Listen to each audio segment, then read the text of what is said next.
E a minha visão é exatamente essa, né? A gente tem uma parcialidade do julgamento, né? Eu brinco que o pau que bate em Chico não bate em Francisco da mesma forma, né? Porque é realmente, né? Se você pegar, por exemplo, né, um decanoato de nandrolona, 200 miligramas por semana, tem efeito estético? Poxa, é uma dosagem que você pode ter efeito estético com 200 miligramas por semana. Só que eu tenho vários estudos randomizados controlados em paciente de alto risco, que é paciente renal crônico. E para esses pacientes não tem eventos adversos graves. Por que para o outro teria? Então, complementando, é assim, as pessoas julgam muito a finalidade, mas não é a finalidade que define a ação farmacológica. Porque, por exemplo, se eu tiver um problema de tireoide e eu preciso tomar uma dosagem lá de 88 microgramas, é uma coisa, ele vai ter o seu efeito. Agora, se eu tomar 10 comprimidos desse, ele não vai ter efeito? Porque eu só preciso de um? Não. E se eu der esses 10 comprimidos para uma pessoa que não tem problema de tireoide, quer dizer que ele vai entrar no organismo e vai falar, opa, mas aqui não tem problema da tireoide, então eu não vou fazer a minha ação, né? Não tem como. Se você encher, né, a pessoa de um anticoagulante, ela vai sangrar, precisando ou não precisando. Então, assim, o efeito que o fármaco tem na fisiologia, na fisiopatologia, ele é o mesmo, independente da finalidade. Eu posso ter uma dor de cabeça e tomar um comprimido de pirona ou 50. Né? A dosagem vai influenciar e a outra coisa é a finalidade não vai fazer diferença. O fármaco não vai deixar de ser metabolizado pelo fígado, excretado pelo rim, independente da sua finalidade, né? Que é o que a gente estava falando, né? O organismo biologicamente feminino que vai usar testosterona, a gente acabou de registrar uma revisão no Próspero, que é uma base de dados para fazer revisão sistemática, comparando mulheres cis com homens trans. Então, assim, pegar essa população que administrou testosterona em alta dosagem, né, que os riscos são aceitáveis, e pegar essa população aqui e ver que ela usa 10 vezes menos, então, por que exatamente ela teria o mesmo efeito? Fica incoerente, né? Fica incoerente. Então, do ponto de vista científico, a gente sempre tem que balizar onde é que a gente vai discutir. Sim. Né? Muito se fala, não, olha, o terapêutico não foi proibido, só o estético. Aí eu falo, tá bom, então me traga de todas essas sociedades que assinaram essa proibição, as suas diretrizes e posicionamentos de tratamento de todas as doenças e ver aonde tem escrito que você pode prescrever um esteroide anabólico para fim terapêutico. Não tem. Então, não proibiu. Mas na faculdade de medicina não se aprende isso. Né? Por que no decanoato de nandrolona a primeira indicação terapêutica é a osteoporose pós-menopausa? Mas isso não tem evidência. Eu falo, bom, se a pessoa não estuda e a evidência não bateu na porta dela, falou, oi, eu sou a evidência, ele vai falar, não, eu não sei, mas ele tem razão, eu concordo com ele. Ele vai falar que não existe, por quê? Porque de fato ele nunca viu. Mas você acha que todo órgão regulamentador ia liberar um medicamento com a primeira indicação terapêutica se não tiver uma base científica?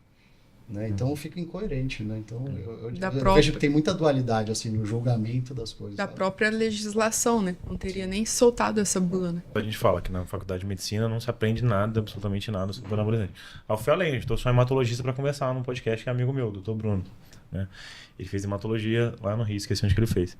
Mas ele fez hematologia e dentro da hematologia dos 2 anos que ele fez, ele não aprendeu nada sobre anabolizante. E nem ele que poderia lá, um paciente anêmico, um paciente com leucemia, né?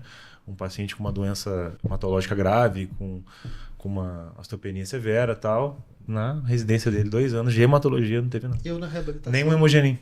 Eu na reabilitação, então, paciente grande queimado. Você tem evidência 1A. O que é uma evidência 1A? Explica pra galera aí, Lucas. É quando você tem o melhor tipo de evidência científica. Quando você tem estudos que são randomizados, né? Você sorteia um grupo igual, sorteia. A única diferença do grupo é que um grupo tomou a droga, outro não. É o estudo randomizado e controlado. Quem tomou e quem não tomou, a única diferença é essa aqui. São estudos de grande qualidade metodológica. Quando você tem pelo menos 25 pessoas em cada braço no estudo, né? E você tem uma conclusão que ela é semelhante, multicêntrica, em vários centros diferentes, né? Você tem um rol de pacientes muito grande.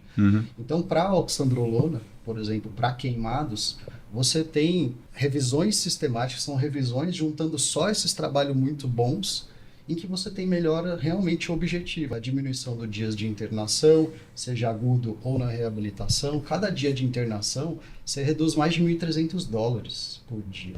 E quanto custa 20 miligramas de oxandrolona por dia? Então, assim, a comparação, isso seria uma medida de saúde pública, Sim. inclusive. Né? Então, você tem uma evidência 1A, só que a gente passa por centro de queimados. Se você fizer uma pesquisa de centro de queimados no Brasil, quais usam de praxe a oxandrolona? Entendeu? Então, assim, é uma medicação que é comprovadamente segura, e eficaz. Ela é isenta da possibilidade de efeitos colaterais? Não, nenhuma. Como medicação, nenhuma. Não tem almoço grátis. Do ponto de vista clínico, ela tem uma segurança adequada. Ou seja, a gente está deixando de oferecer isso. Eu falo, nem cirurgião plástico, que trata com queimado direto, tem essa prática muitas vezes. Entendeu? Então, eles não têm falta. noção. E aí entra essa questão, assim, muitas das sociedades, às vezes, elaboram suas diretrizes, os seus posicionamentos, mas, às vezes, os cargos de mérito dessas pessoas que estão fazendo isso não existem, não é um mérito. É amizade, é conchavo político, e, às vezes, o método que a pessoa fez ali não é um método científico verdadeiramente de procurar em várias bases de dados. Então, é o posicionamento da sociedade, assim como a Católica Apostólica Romana tem um posicionamento sobre o contraceptivo, né? Não necessariamente isso é a verdade científica, né? Porque a verdade científica acaba sendo muito maior, né? Então, falta. Aí as pessoas falam, não, isso não tem evidência. A sociedade não recomenda. Mas eu falo, tá, mas o trabalho está publicado lá, eu faço o quê? Eu ignoro a informação, finge que ela não existe, né?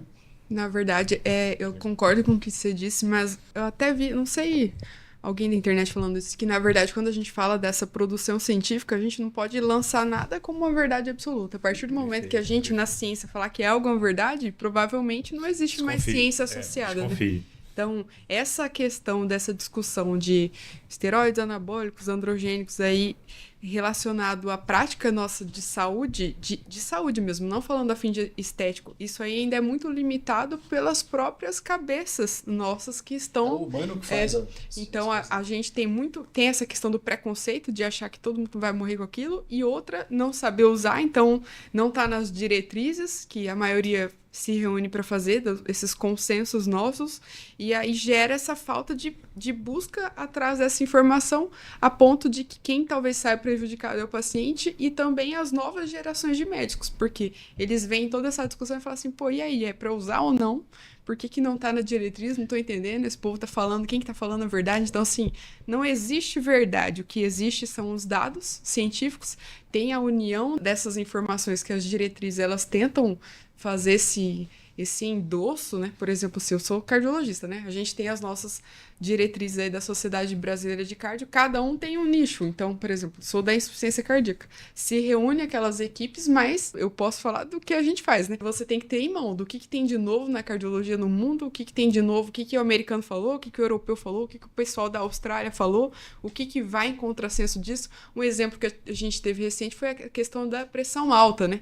Que o europeu lançou lá uma métrica de pressão, o povo do Brasil deu um surto que falou, eita, mudou a pressão. Não, a princípio não, nossa população é heterogênea. Exato. Mas a gente tá mentindo, é o europeu que tá mentindo? Não, ninguém tá mentindo, é questão igual os níveis de testosterona no Brasil e na Europa são diferentes, né? O que é baixo, né? É questão de observação e usar os dados. O que hoje é dado uma pressão, amanhã talvez é o contrário. Então, isso que a gente tem que saber, ter esse discernimento, que as coisas são mutáveis e ter menos ego para falar, não, isso mudou, agora eu me atualizei, então a partir de então é isso.